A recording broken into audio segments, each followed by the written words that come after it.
What is the very first thing you do every morning? Do you reach for your phone? Do you stand up immediately? Do you walk straight to the kitchen and pour a strong cup of coffee?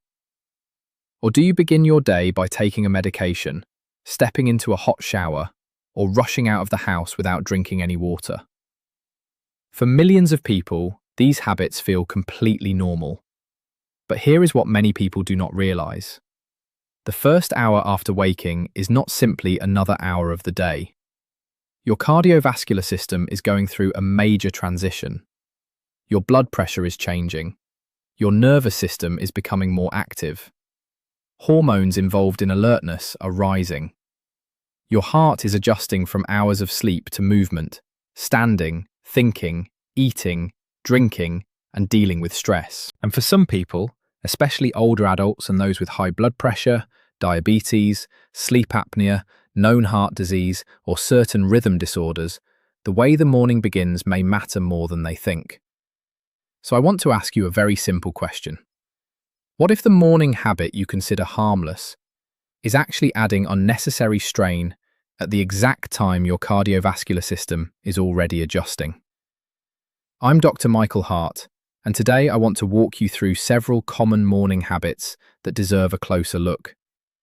Not because every person who does them will have a heart attack, not because you should be afraid of waking up in the morning, and not because one cup of coffee or one quick movement automatically means danger. That would be misleading.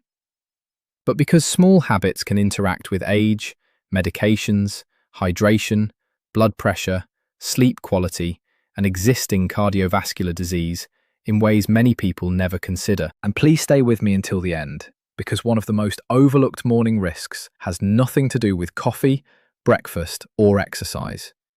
It involves something millions of people do within seconds of opening their eyes. Before we discuss that, you need to understand what your heart is dealing with when you wake up. During sleep, your body is not switched off. Your heart continues beating. Your lungs continue exchanging oxygen. Your kidneys continue regulating fluid. Your brain continues coordinating essential functions. But your overall physiology is different from when you are awake and moving. Then morning arrives. Your internal biological clock begins preparing you for activity. Cortisol naturally rises around the waking period. Your sympathetic nervous system becomes more active. Blood pressure and heart rate may increase as your body transitions from sleep to wakefulness. This is one reason researchers have long been interested in the timing of cardiovascular events. The morning is a period of physiological change. Now add something else. You have probably gone several hours without drinking. That does not mean every person wakes up dangerously dehydrated. I want to be very clear about that. But some people do wake with a degree of fluid deficit, particularly if they slept in a warm room, sweated heavily, drank alcohol the night before, had vomiting or diarrhea, used certain medications such as diuretics, or simply did not drink enough fluid during the previous day. Now combine all of this: a body transitioning from sleep, a nervous system becoming more active, blood pressure changing, possible mild fluid deficit, and then, within seconds, a person suddenly stands, rushes, strains, consumes a large stimulant dose, or begins intense physical activity. For a healthy young adult, the body may compensate very efficiently. For a 68-year-old taking blood pressure medication? For a 74-year-old with diabetes? For someone with an irregular heartbeat? For someone with silent coronary artery disease? The situation can be very different. And that brings me to the first morning habit: standing up too quickly. This sounds almost too simple to matter. Your alarm rings, you open your eyes, you remember you are late. You throw off the blanket, swing your legs down, stand immediately, and start walking. Maybe you have done this for 40 years. But have you ever stood up and suddenly felt the room move? Have you ever seen black spots? Have you ever needed to grab the wall? Have you ever felt strangely weak for 5 or 10 seconds? Please do not automatically dismiss that. When you are lying flat, gravity affects your circulation differently than when you are standing. The moment you stand, blood tends to shift toward the lower body. Your cardiovascular system must respond quickly to maintain adequate blood flow to the brain. Normally, the body handles this beautifully. Blood vessels tighten, heart rate adjusts, pressure-regulating reflexes respond. But sometimes the response is delayed or inadequate. This is where orthostatic hypotension can become important. In simple language, blood pressure falls when you stand, and the result may be dizziness, blurred vision, weakness, lightheadedness, or fainting. Now think about the practical danger. The bathroom may have a hard tile floor. The hallway may be dark. There may be stairs nearby. A person becomes dizzy for only 3 seconds, loses balance, falls, and suddenly a blood pressure problem becomes a head injury or hip fracture. And some people are more vulnerable than others. Older adults, people who are dehydrated, people taking certain blood pressure medicines, people taking diuretics, people with some neurological conditions, people who have been ill or confined to bed, and people who repeatedly experience dizziness after standing. So what should you do? Not panic. Not spend 10 minutes afraid to leave your bed. Simply make the transition more gradual. When you wake up, give yourself a moment. Move your feet and ankles gently. Sit up. Pause. Place your feet on the floor. Notice how you feel. Then stand carefully. If you repeatedly become dizzy, faint, develop chest discomfort, feel a racing or irregular heartbeat, or experience unusual shortness of breath, that deserves medical evaluation. Do not simply say, well, I'm getting older. Age can change physiology, but recurring symptoms still deserve attention. Now I want you to answer something honestly. Have you ever felt dizzy after standing up in the morning? If yes, write yes in the comments. You may be surprised by how many other people have experienced exactly the same thing. Now let's move to the second habit. And this one is surrounded by enormous confusion online.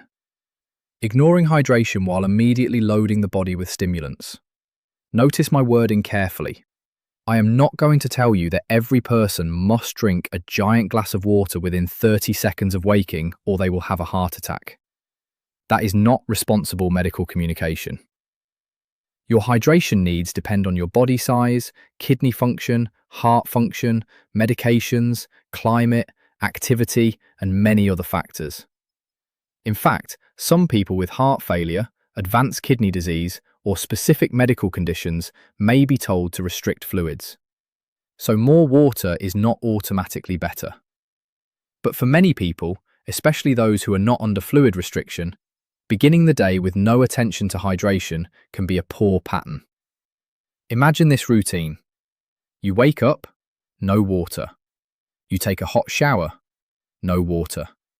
You drink 2 large coffees. Then you rush to work.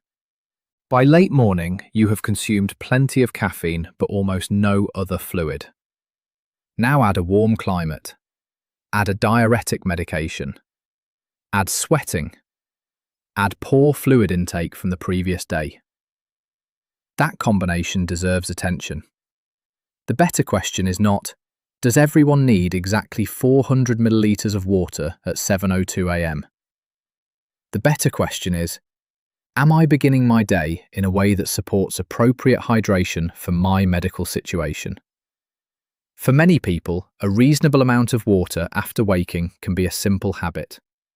But if your doctor has restricted your fluid intake, follow your individualized medical advice. And here is something else people forget. Thirst can become a less reliable signal with age. Some older adults simply do not feel thirsty as strongly as they once did. So waiting until you feel desperately thirsty may not always be the best strategy. Look at the larger pattern. What colour is your urine? How much are you drinking through the day? Are you taking a diuretic? Are you sweating heavily? Do you wake with a very dry mouth? Are you repeatedly lightheaded? Has your doctor given you specific fluid instructions? Those questions are far more useful than blindly following a viral rule. Now we need to talk about coffee, because this is where people become emotional. Some people love their morning coffee more than they love conversation, and I understand. Coffee is not automatically the enemy. In fact, research on coffee and cardiovascular health is much more nuanced than social media often suggests. Moderate coffee consumption is not universally harmful, and observational research has sometimes associated moderate intake with favorable health outcomes in certain populations. But that does not mean every person responds to caffeine in the same way. And it certainly does not mean timing, dose, and individual sensitivity are irrelevant. Here is the third habit I want you to examine: using a very large dose of caffeine as an emergency switch for your body. You slept badly. You wake exhausted. You immediately drink a large, strong coffee. Then another. Maybe an energy drink later. And before breakfast, your body has received a significant stimulant load. Caffeine can temporarily increase blood pressure in some people. It can cause palpitations in susceptible individuals. It may make some people feel shaky, anxious, or uncomfortably aware of their heartbeat. Other people tolerate it very well. That difference matters.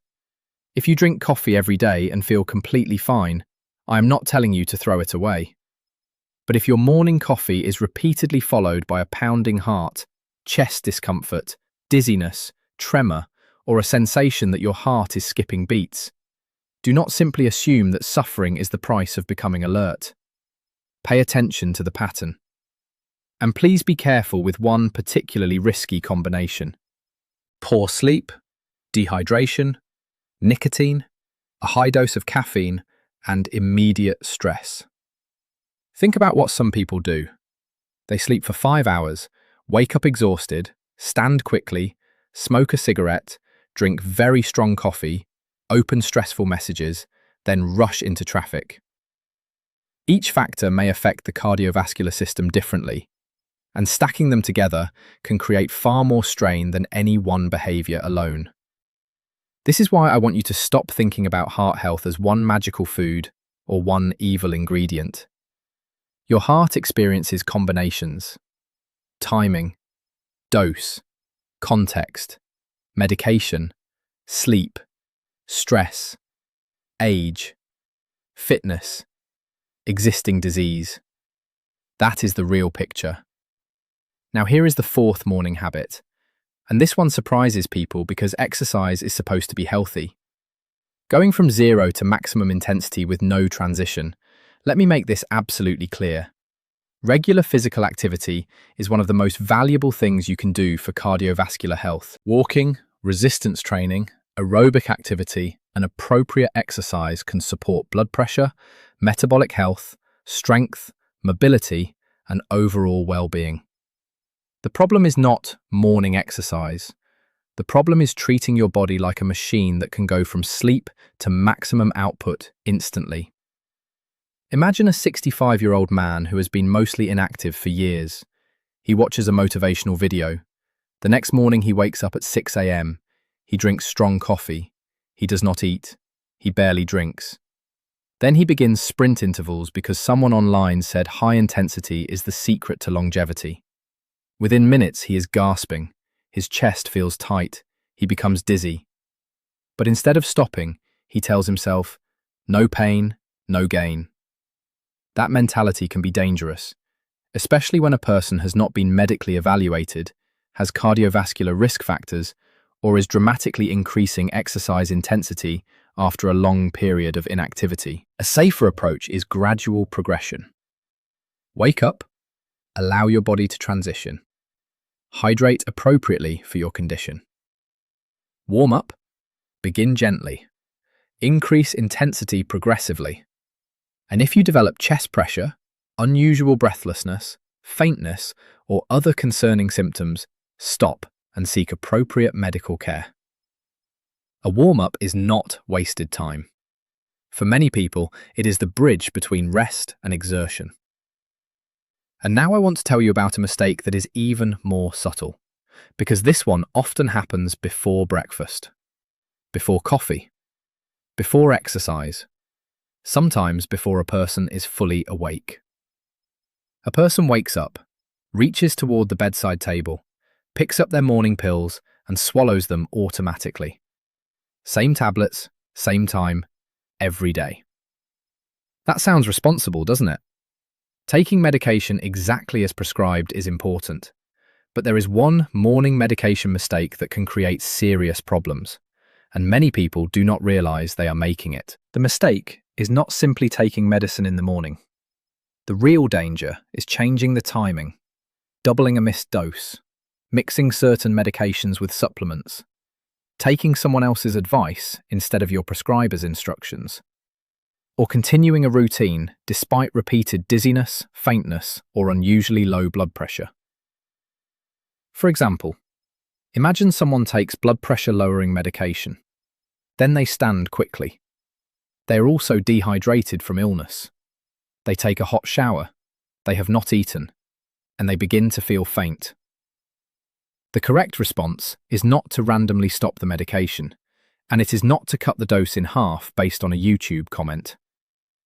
The correct response is to recognize the pattern and speak with a qualified healthcare professional.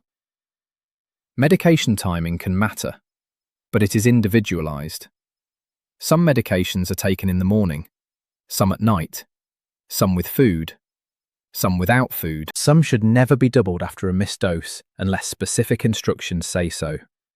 And some interact with common over-the-counter products that people do not even think of as medication. This is why your morning routine should never be built entirely from internet advice. Now, we're approaching the habit I told you about at the beginning. The one millions of people do within seconds of waking. And strangely, it does not look dangerous at all. There is no heavy exercise, no cigarette, no energy drink, no extreme temperature. You can do it while lying completely still. But for some people, it can create an immediate surge of stress before their feet even touch the floor. And once you recognize it, you may never look at your morning routine the same way again. That hidden habit is checking stressful information the moment you wake up. Before your feet touch the floor, you reach for your phone. Emails, news alerts, financial worries, family problems, work messages, arguments. And suddenly, within seconds of waking, your brain is processing threats. Now, your phone itself is not damaging your heart. The concern is the stress response it may trigger. A frightening message, an angry email, or alarming news can activate the sympathetic nervous system. Your heart rate may rise, your muscles tense, your breathing changes. In some people, blood pressure temporarily increases. For a healthy person, this may simply feel unpleasant, but for someone with uncontrolled hypertension, known cardiovascular disease, or high stress sensitivity, beginning every morning with an immediate emotional shock is worth reconsidering. Try something simple. Give yourself the first 10 minutes of the day before entering the digital world. Sit up gradually. Take your medication exactly as prescribed. Hydrate appropriately for your condition. Move gently. Then check your phone. Your messages can wait a few minutes. Now there is another morning habit that deserves attention: ignoring possible sleep apnea. This is one of the most overlooked cardiovascular issues in older adults. Do you snore loudly? Has anyone noticed that you stop breathing during sleep? Do you wake with headaches? Do you wake with a dry mouth? Are you exhausted despite spending 7 or 8 hours in bed? Do you wake suddenly gasping for air? These symptoms should not automatically be dismissed as normal aging. Obstructive sleep apnea causes repeated interruptions in breathing during sleep. Oxygen levels can fall, and the body repeatedly activates stress responses to reopen the airway. Night after night, week after week, year after year. Sleep apnea is associated with important cardiovascular problems, including high blood pressure and certain heart rhythm disorders. And here is the frustrating part. Many people do not know they have it. They simply wake up tired and drink more coffee. Then more coffee. Then perhaps an energy drink. They are treating the symptom while ignoring the possible cause. If you have loud snoring, witnessed pauses in breathing, repeated nighttime choking, or severe daytime sleepiness, speak with a healthcare professional. Now let's discuss the bathroom. Yes, the bathroom. Because one morning behavior can place sudden strain on the cardiovascular system. Forceful straining. Many older adults experience constipation. They sit down, hold their breath, and push with tremendous force. During intense straining, pressure inside the chest changes. Blood return to the heart can temporarily change, and blood pressure and heart rate may fluctuate. For most people, an occasional brief strain may not cause a major event. But repeated severe straining deserves attention, particularly in people with cardiovascular disease or those who become dizzy or faint. And constipation itself should not simply be accepted as an unavoidable part of aging. Look at the possible causes. Low fiber intake, inadequate fluid intake, low physical activity, certain medications, changes in routine, medical conditions.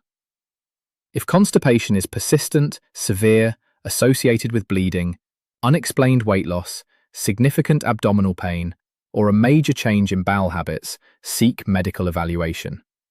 Do not turn every morning bathroom visit into a test of physical strength. Now we need to talk about temperature.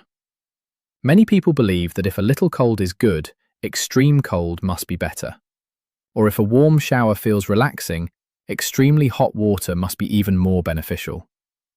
That logic can fail. Sudden temperature extremes can affect circulation. Cold exposure can cause blood vessels near the skin to constrict and may increase cardiovascular workload. Very hot environments can widen blood vessels and contribute to lightheadedness or a fall in blood pressure in susceptible people. Does this mean everyone must avoid cold showers? No. Does it mean every hot shower is dangerous? No. The real issue is individual risk and sudden extremes. If you are older, have known heart disease, uncontrolled blood pressure, a history of fainting, or significant rhythm problems, be cautious about extreme temperature exposure, especially if you repeatedly develop symptoms. And never ignore chest pain, severe breathlessness, fainting, or significant palpitations during cold or heat exposure. Now here is something I want every person watching to remember. Your body often whispers before it screams.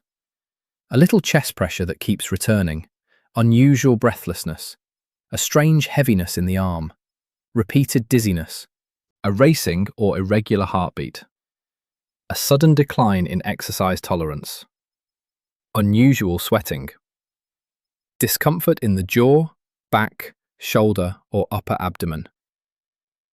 People often explain these symptoms away. I slept badly. It's just age. It's probably indigestion.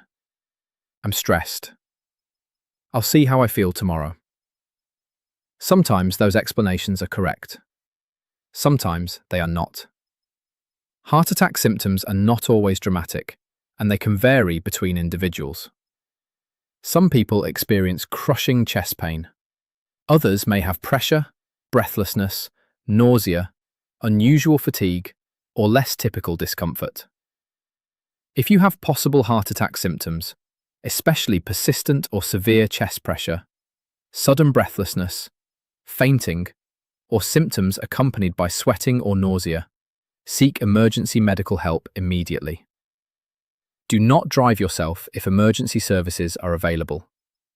Do not wait for a YouTube video to tell you what to do.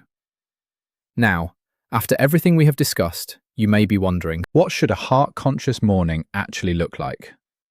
It does not need to be complicated. First, wake gradually. You do not need a 10-minute ritual. Just avoid turning sleep into a sudden race. Move your ankles, sit up, pause, stand carefully. Second, pay attention to symptoms. If standing repeatedly makes you dizzy, Do not normalize it. Third, hydrate appropriately. For many people, some water in the morning is reasonable. But if you have been prescribed a fluid restriction because of heart, kidney, or another medical condition, follow your clinician's advice. Fourth, take medications exactly as prescribed. Do not copy another person's schedule. Do not double doses casually. Do not stop blood pressure or heart medication because an influencer frightened you.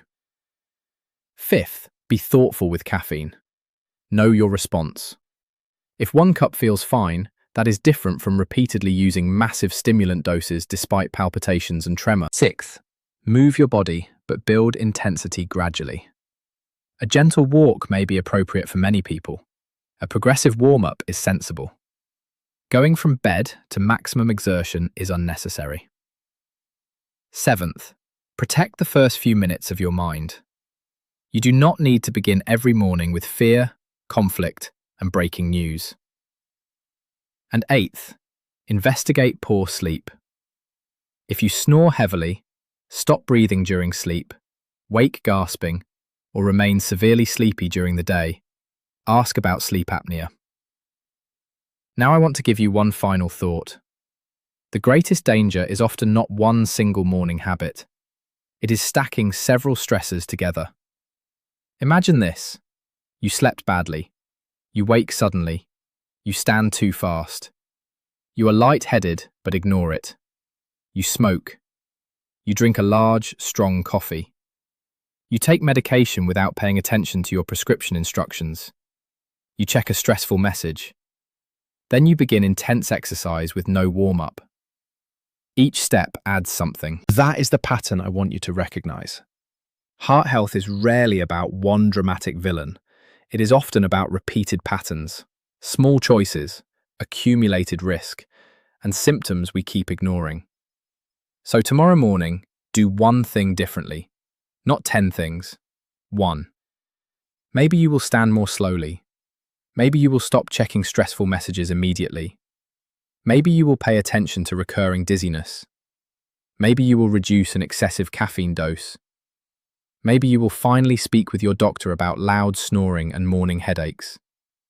Maybe you will stop treating chest discomfort as something to push through. Choose one and write it in the comments.